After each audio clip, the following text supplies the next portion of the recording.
Qué gusto saludarles, queridos hermanos. En esta ocasión quiero compartir con ustedes el capítulo número 3, de Jonás. Este capítulo tiene un mensaje claro, un mensaje contundente y un mensaje transformador. Los versículos número 1 al 3 dicen de la siguiente manera: Vino palabra de Jehová por segunda vez a Jonás, diciendo: levántate y ve a Nínive, aquella gran ciudad, y proclama en ella el mensaje que yo te diré. Y se levantó Jonás y fue a Nínive, conforme a la palabra de Jehová, y era Nínive una ciudad grande en extremo, de 3 días de camino. Como podemos ver en este capítulo número 3, hay una orden muy importante. La orden es: levántate, ve a Nínive y pregona. Una triple orden, pero no es diferente de la del capítulo número 1, que también dice: levántate, ve y pregona contra Nínive, que es una ciudad grande.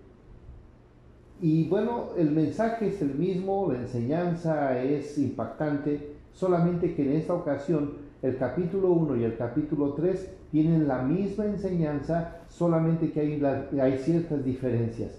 Y la diferencia que encontramos entre uno y otro es el espacio de tiempo, pero eso lo notaremos en un momento.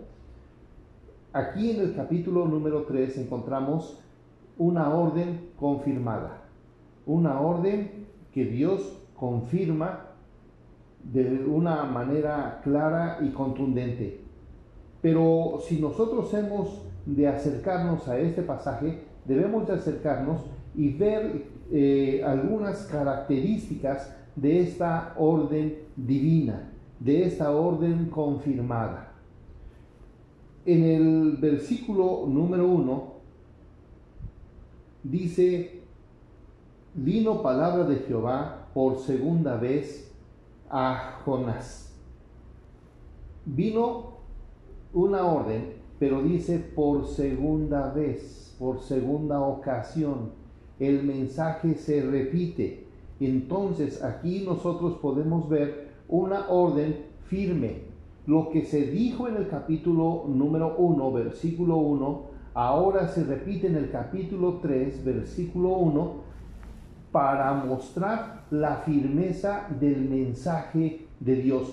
Dios es claro cuando nos dice algunas cosas, y en este pasaje, con esta orden que tal vez Jonás veía como una orden opcional, para nosotros no podrá ser opcional. Y veamos por favor las características de esta orden firme.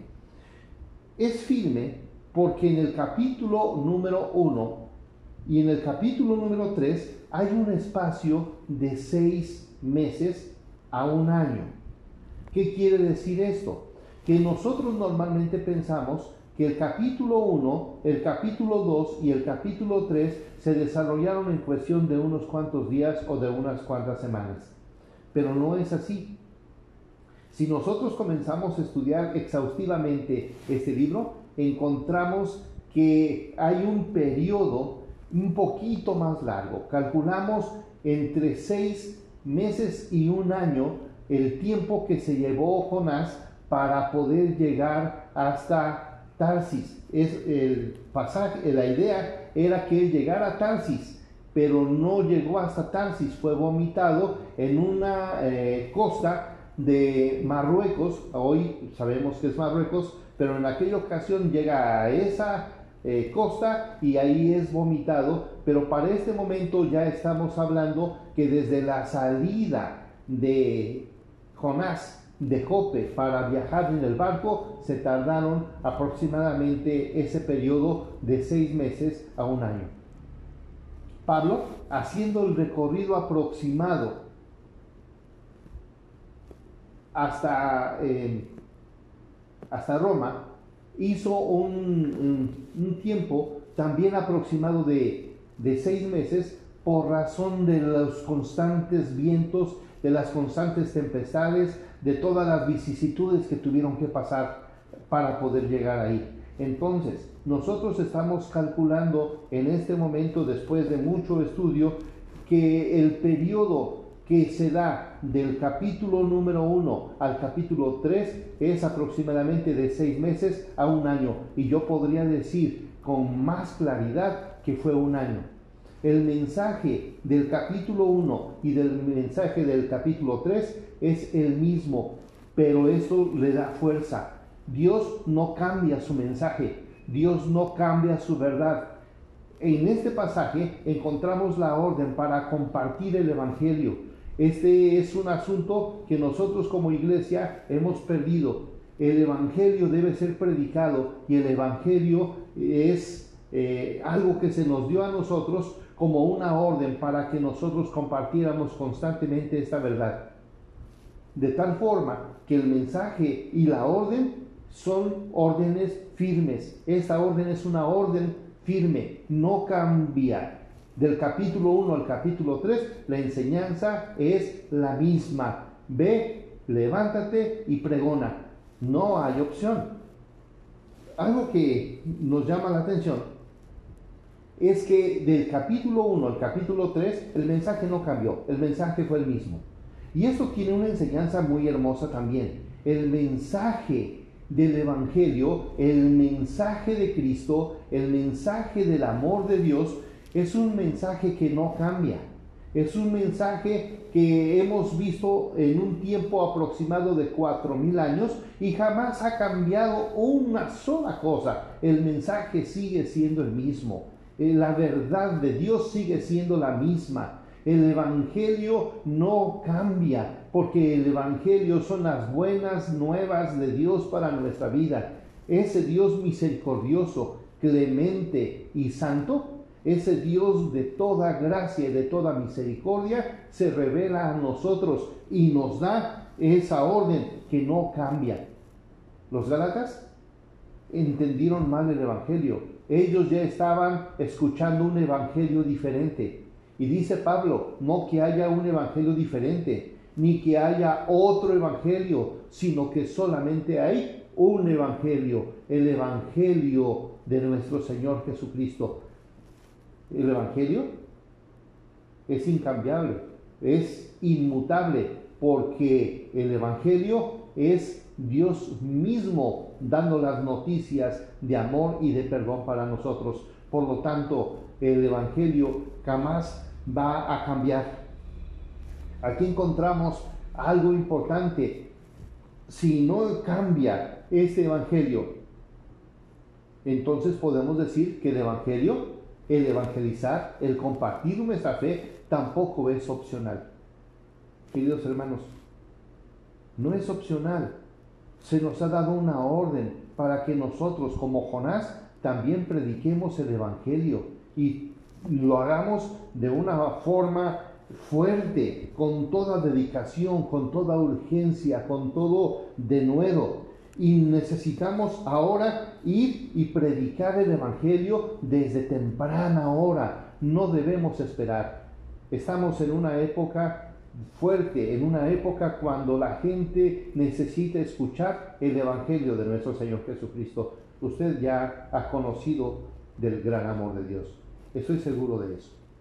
Estoy seguro que su familia ha escuchado el mensaje transformador y la familia está viviendo a los pies de Cristo. Eso me alegra y eso me emociona. Pero quiero decirle que hay mucha gente que no ha escuchado el mensaje de Cristo y usted y yo tenemos que entenderlo. Primero, porque es una orden firme. Segundo, porque es una orden que no cambia. Y tercero, porque no es una orden opcional, es una orden fija y firme para nosotros. La segunda cosa que encontramos en este pasaje es que la orden de compartir el Evangelio es una orden clara. Sí, es una orden firme, pero también en segundo lugar es una orden clara. Dice el pasaje, el mensaje, tú dirás el mensaje que yo te daré. Tú proclamarás el mensaje que yo te daré. Le dice que vaya, que predique, que proclame, que enseñe, pero dice, tú dirás el mensaje que yo te daré. Y el mensaje que Dios le está dando es, he aquí, en 40 días la ciudad será destruida. Jonás rápidamente entiende, después de tanta vicisitud, después de que Dios le da la segunda oportunidad para hacerlo, se levanta y comienza a caminar por toda la ciudad y lo hace con un denuedo, con un deseo, con una emoción, y comienza a decir a la gente que la ciudad será destruida en un tiempo aproximado de 40 días. El mensaje es claro, el mensaje es el mensaje de Dios. Jonás no está metiéndole nada al mensaje. Jonás solamente está diciendo, Dios es justo, Dios es santo, Nínive es pecadora, Nínive necesita y debe morir en el juicio de Dios por causa de su desobediencia. Jonás hace un mensaje claro, contundente, y algo que me llama la atención es que dice el pasaje, ve y proclama, y entonces él va y proclama. ¿Qué es proclamar? Proclamar es llegar a un lugar como una especie de embajador, llegar al lugar público y comenzar a decirle a la gente que el mensaje del rey es determinado. Eso es proclamar. Eso es proclamar. Y entonces llega Jonás, proclama públicamente la orden dada por Dios, porque es un mensaje claro, y entonces él también da el mensaje claro, un mensaje nítido. Él lo hace de una forma tan especial que el mensaje es directo.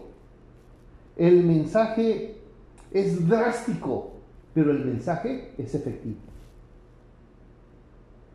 No se anduvo por las ramas, no se anduvo perdiendo el tiempo. Llegó y dijo lo que tenía que decir. La orden para Jonás fue una orden clara. Hay otro predicador que a mí me llama mucho la atención, también del Antiguo Testamento, que se llamó Noé. Ambos predicaron la palabra, ambos fueron llamados por Dios. Ambos tuvieron que predicar en una época difícil en el pueblo. La situación de la humanidad estaba muy difícil en el tiempo de Noé y por eso llegó el diluvio. En el caso de Jonás, la situación es que la gente está viviendo en una situación de crisis moral. Él está viendo que la gente se está desmoronando, que está viviendo en sus delitos y pecados, que están viviendo de una forma depravada, que están viviendo en una rapiña increíble. Y Jonás llega y predica. Pero lo que me llama la atención entre un predicador y otro, entre Jonás y Noé, es que Jonás predica un mensaje de unos cuantos días, anunciando que en 40 días la ciudad ha de morir, ha de perecer. Y Noé predica un mensaje de 120 años. Desde que Dios le dice que haga un arca, porque va a haber un gran cataclismo que se llamará diluvio, él comienza a pregonar, comienza a predicar, comienza a enseñar, comienza a construir. Y esto duró 120 años. 120 años. Ustedes y yo difícilmente podemos pensar en vivir 120 años. La predicación de Jonás fue breve. La predicación de Noé fue larga. 120 años, el equivalente a 43.800 días. ¿Quién puede pensar en vivir en ese tiempo? El mensaje de Noé era claro, el mensaje que él recibió fue un mensaje claro, lo entendió claro, lo explicó claro, pero lo estuvo haciendo todo el tiempo. ¿Por qué? Porque entendió que Dios estaba esperando de él que la gente escuchara un mensaje claro amoroso, profundo, transformador. Con Noé no se convirtió nadie excepto su familia. Con Jonás, hermanos, qué impacto de la palabra de nuestro Dios. Jonás predicó, Jonás lo hizo bien, pero quiero que ustedes noten algo, porque esta orden también es una orden cumplida. Jonás pasó gritando por toda la ciudad, predicó y la gente se convirtió. Y dice la Escritura que la gente creyó al mensaje de Dios. No solamente creyó al mensaje de Jonás, sino creyó que Dios era el que estaba mandando a Jonás para predicar ese mensaje. Entonces la gente creyó a Dios. Fue tan fuerte el mensaje cuando él cumplió que la gente quedó totalmente conmovida, no solamente espantada, no solamente aterrorizada, sino que la gente entendió que era un mensaje divino, un mensaje que venía del cielo. La gente, dice la Escritura, se convirtió, pero no solamente en este mensaje cumplido, en esta orden cumplida, se convierte la gente del pueblo, también se convierte el rey, que queda impactado. El rey rápidamente busca a toda su comitiva, a todos sus secretarios, a todos los gobernadores, y los llama y les dice por edicto que también ellos necesitan convertirse a Dios. Inclusive les dice que comiencen todos a ayunar para pedirle a Dios el perdón y que Él los transforme completamente. Dice la Biblia que se convirtieron. Además, debo de aclarar que aún los mismos animales fueron cesados de alimento. Ellos tuvieron también que ayunar, como también ayunó toda la gente.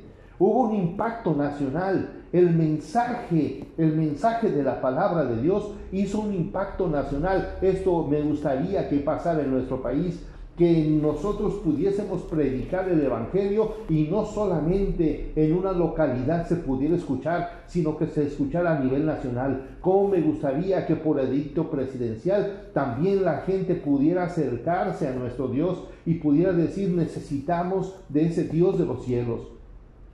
Dios puede transformar a la Cámara de Senadores, Dios puede transformar a la Cámara de Diputados, Dios puede cambiar a todos los secretarios de nuestro país. Dios puede hacer todo esto y puede haber una transformación total. En el Antiguo Testamento había una cosa muy especial. Cada vez que un rey llegaba, debo de decir que hubo un periodo aproximado de 400 años, donde hubo muchos reyes, tanto en Israel como en Judá, y eran dos reinos alternos, y en los dos había reyes, y cada vez que un rey llegaba al poder era confrontado y él se acercaba a Dios, y cuando se acercaba a Dios, así mismo tomaba a toda la gente, ponían leyes que tenía que ver con transformación, que tenía que ver con cambios, y entonces la gente también buscaba a Dios. Queridos hermanos, necesitamos nosotros acercarnos a Dios y que nuestros gobernantes también puedan cambiar. Hay un versículo que me llama mucho la atención en el Salmo 133, en el Salmo 33, no 133, solamente 33. Versículo 12, que dice: bienaventurada es la nación cuyo Dios es Dios, el pueblo que Él escogió como heredad para sí. Bienaventurada la nación cuyo Dios es Dios. Nosotros necesitamos que nuestro Dios obre con poder, pero nosotros debemos de decir que nosotros tenemos que ser transformados primero, pero nosotros también tenemos que predicar el Evangelio. Nosotros tenemos que hablar de Cristo, tenemos que hablar de su grandeza, de su poder, de su misericordia, de su santidad. Tenemos que darle a la gente. En este tiempo, mucha gente está escuchando de nuestras iglesias muchos mensajes. Todos los predicadores estamos yendo y estamos predicando, y cada uno está buscando la forma para que otros lo escuchen. Y sí, es verdad, cada hermano se acerca a su celular y ahí ve muchos mensajes, no solamente de su pastor, sino de muchos predicadores, y mucho me temo que muchos estemos engordando nuestro conocimiento por tanto estar escuchando esos mensajes. Pero bueno, qué bueno que estamos escuchando la palabra de Dios. Lo que quiero decir es que eso está llegando a nosotros, pero no está llegando a todo el pueblo, a toda la nación. Usted y yo tenemos que entender el corazón misionero de Dios. Aquí en este pasaje podemos encontrar el corazón misionero de Dios. Podemos encontrar que esta orden no debe ser ignorada y debemos de entender que esta orden debe cumplirse en todo tiempo.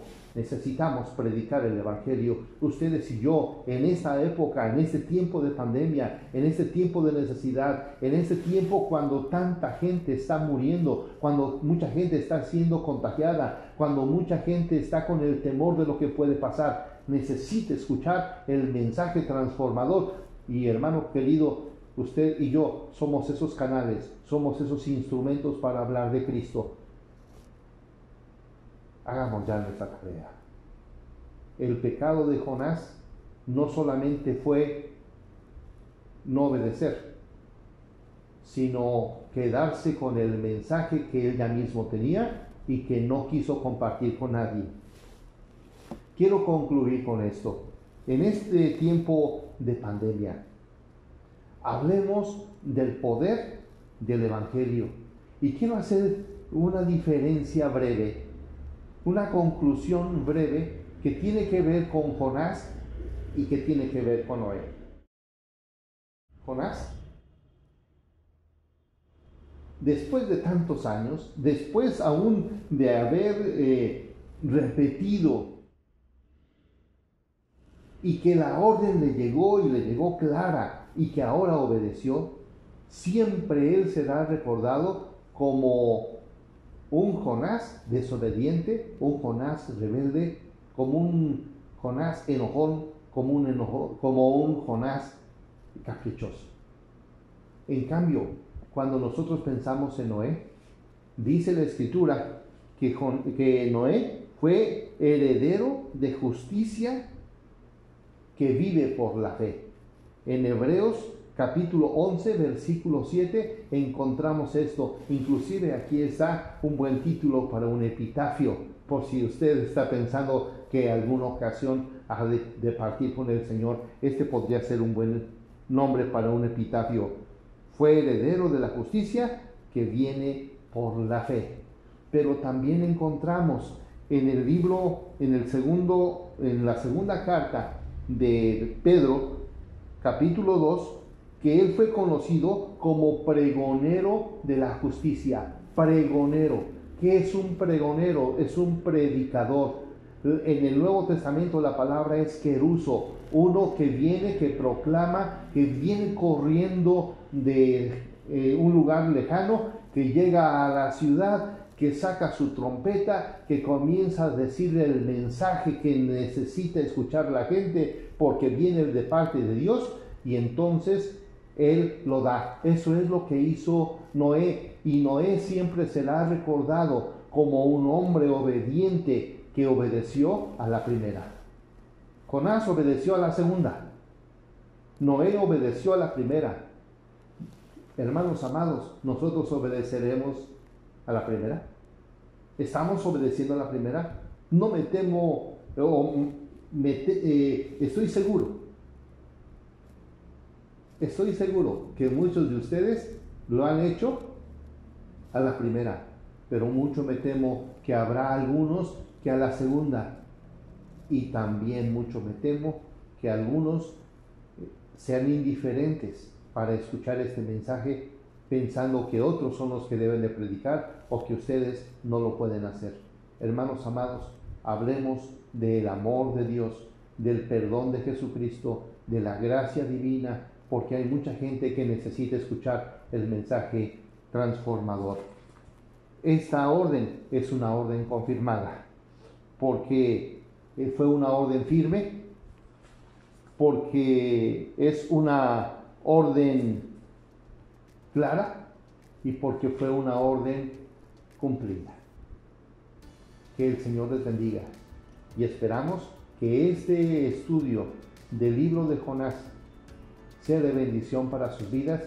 Y hermanos, nos veremos pronto para comenzar a estudiar el capítulo número 4. Que el Señor les bendiga. Les mandamos un abrazo desde este lugar donde podemos decir que les amamos mucho en el Señor.